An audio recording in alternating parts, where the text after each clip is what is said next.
Nous recevons ce soir Christophe Gava, bonsoir. Bonsoir. Soyez le bienvenu sur TV5 Monde. Vous êtes commissaire de police en poste à Marseille, dans le sud de la France, ancien chef de la police judiciaire de Grenoble, mis en examen dans l'affaire Néret. Vous avez été relaxé en première instance. Vous attendez votre procès en appel. Ce sera début avril, dans quelques semaines.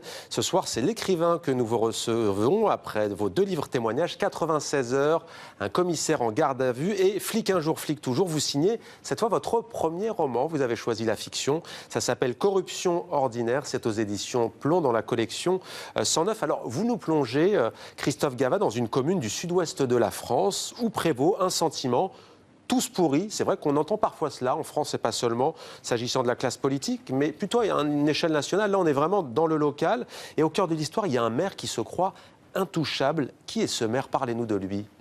Eh ben, Richard Delacour est le maire d'une petite commune dénommée Sainte-Jeanne. Cela fait 20 ans qu'il est élu successivement à la tête. Et au fur et à mesure de ses mandats, il a pris des mauvaises habitudes. Parce que très rapidement, il a compris comment fonctionnait une municipalité.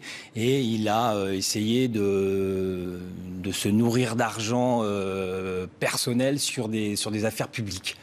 Et il se débrouillait toujours pour faire comprendre aux promoteurs immobiliers que s'ils voulaient que leur projet voie le jour, il fallait passer à la caisse. Et donc on est en pleine corruption.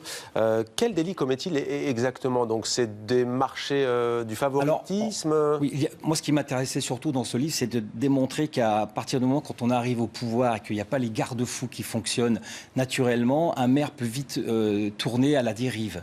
Et surtout qu'à partir du moment où la tête de la mairie est pourrie, derrière il entraîne avec lui toute une succession de personnages, que ce soit les directeurs administratifs, le directeur général du service, les adjoints aussi, qui se disent si le maire le fait, pourquoi ne le ferais-je pas?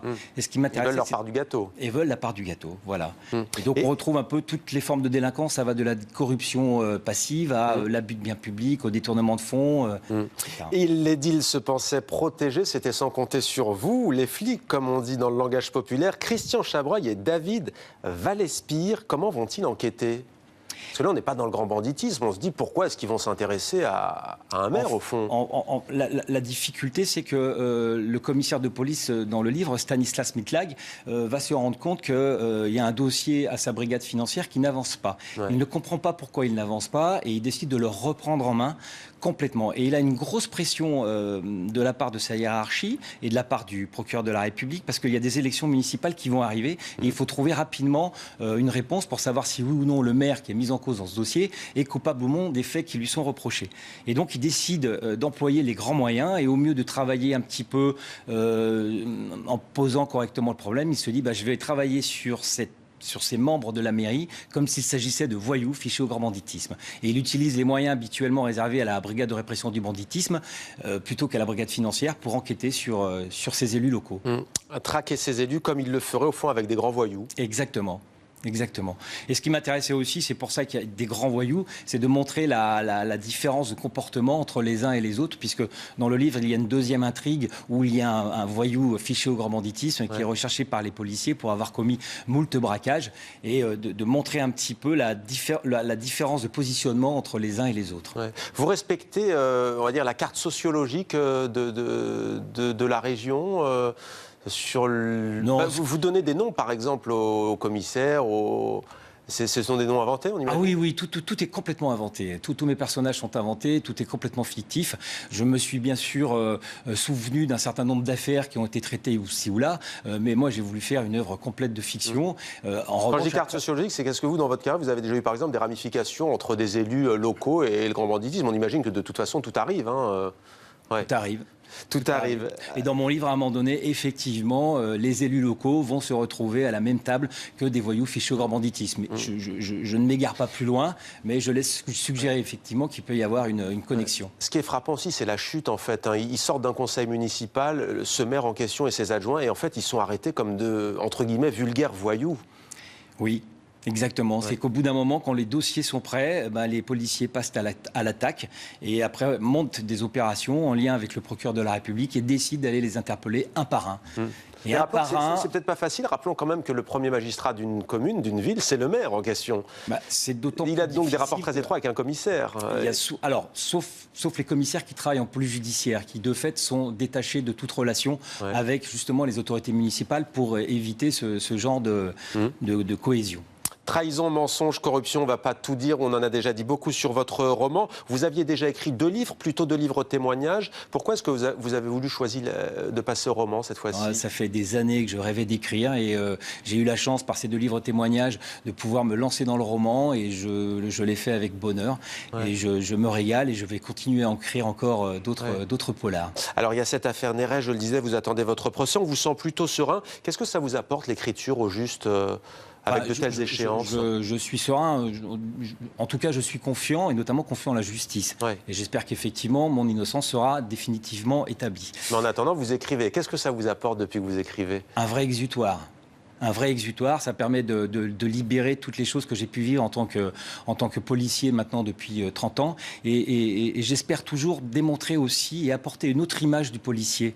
Je trouve que parfois, les policiers sont mal montrés, mal définis. Et j'ai voulu être au plus près de la réalité dans mes personnages, montrer la véritable cohésion qui peut exister dans un groupe d'enquête en police judiciaire, les liens presque fraternels qui peuvent unir les uns et les autres. Et c'est vrai que pour moi, c'est un vrai bonheur, après 30 ans de carrière, de me dire, voilà, tout ce que j'ai vécu, tout ce que j'ai appris, tout ce que j'ai entendu ici ou là, je peux le raconter à ma façon, avec mon humour, avec mes mots, et enfin d'écrire la police que j'aime. On a le temps d'écrire quand on est commissaire de police dans une ville comme Marseille. Il faudrait que je demande à ma femme qui se plaint souvent. Non, parce qu'il y en a qui deviennent totalement écrivains. C'est quelque chose que vous envisagez ? Pour l'instant, non. Moi, c'est vraiment une passion, c'est vraiment un hobby. J'ai mon métier de commissaire de police que j'exerce à plein temps et que j'aime beaucoup. Et par ailleurs, j'écris la nuit ou tôt le matin, ce qui ne fait pas toujours la joie et de ma femme et de mes enfants, qui aimeraient que même quand je suis présent, que je le sois vraiment, pas complètement un petit peu absent dans l'écriture. Alors, on aimerait avoir votre avis. Vous avez bien entendu un devoir de réserve, mais tout de même, Grenoble, Marseille, on entend beaucoup parler de ces 2 villes quand il s'agit de rénovation urbaine, de décloisonner certains quartiers difficiles, de mettre fin à tel ou tel trafic, notamment de stupéfiants. Quel est votre rapport à cette ville, Marseille, comme il l'a été à Grenoble? Comment on fait pour s'imprégner d'une ville, de son histoire, de son tissu social quand on est commissaire de police? On imagine que ce n'est pas juste un travail technique judiciaire? Non, mais vous l'avez bien dit, c'est un travail d'imprégnation. C'est-à-dire, je pense qu'il faut apprendre à découvrir la ville, apprendre à découvrir les habitants, essayer de comprendre leur mode de fonctionnement. Moi, j'ai eu la chance de travailler à Perpignan, à Cannes, en Guyane, de découvrir à chaque fois des nouveaux univers, des nouvelles cultures, des nouvelles personnalités. Et à chaque fois, je me suis régalé. Mon job m'a apporté cette ouverture d'esprit absolument extraordinaire. Et à chaque fois, j'essaie de m'imprégner de la ville et de comprendre le mode de fonctionnement qui existe ici ou là. Pourquoi ne pas avoir situé votre roman dans une grande ville, justement, mais plutôt avoir choisi le petit? Mais c'est ce qui m'intéressait. Je ne voulais pas parler de la corruption des élus nationaux. Ce qui m'intéressait, c'est vraiment de montrer comment, au niveau local, certains pouvaient aussi détourner à leur profit l'argent public.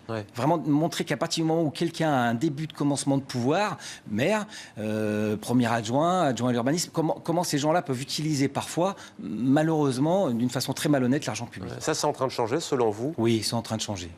Je crois qu'effectivement, il y a plein de choses qui sont mises en place actuellement pour... La transparence, notamment. Pour faire évoluer les mentalités et les comportements. Terminons, si vous le voulez bien, par une question aussi qui revient souvent dans le débat en France, c'est le rapport entre les citoyens français et la police, puisque vous êtes toujours en exercice. Selon vous, comment améliorer ce rapport? On a le sentiment qu'il y a souvent un malentendu, des citoyens qui ont besoin d'être protégés de leur police, mais il y a souvent des événements. On a vu l'affaire Théo notamment, qui est venue quand même jeter le trouble à nouveau. On a vu aussi d'ailleurs des policiers passés à tabac aussi, avec une vidéo postée sur les réseaux sociaux. Une vraie problématique du policier de terrain, du policier du quotidien, c'est que dans l'esprit des gens, c'est très schizophrénique parce qu'il est à la fois celui qui sauve et celui qui sanctionne. Et c'est très compliqué pour les gens d'admettre cette idée. Donc il y a des fois on veut qu'il soit là et des fois on préfère ne pas le voir. Exactement. Et ça crée parfois des malentendus, des mauvaises relations, alors qu'avec un petit peu de politesse et de courtoisie réciproque, généralement ça se passe très très bien. La suite, comment vous l'envisagez au niveau de l'écriture après le roman? Écoutez, je suis content parce que Plon m'a confié qu'il souhaitait que j'écrive un deuxième roman dont j'ai déjà la trame en tête. Le cinéma peut-être, hein, votre premier livre a été adapté par Olivier Marchal pour notre partenaire France 2 sous le titre Bordeline, hein, c'est bien ça? Borderline, pardon, j'ai oublié un R. Ça vous tente, vous, de vous lancer dans le cinéma? Oui, bien évidemment, ça me tente. L'écriture scénaristique est passionnante, hein. Je m'y essaye un petit peu. Il y a quelques projets qui sont en train d'apparaître.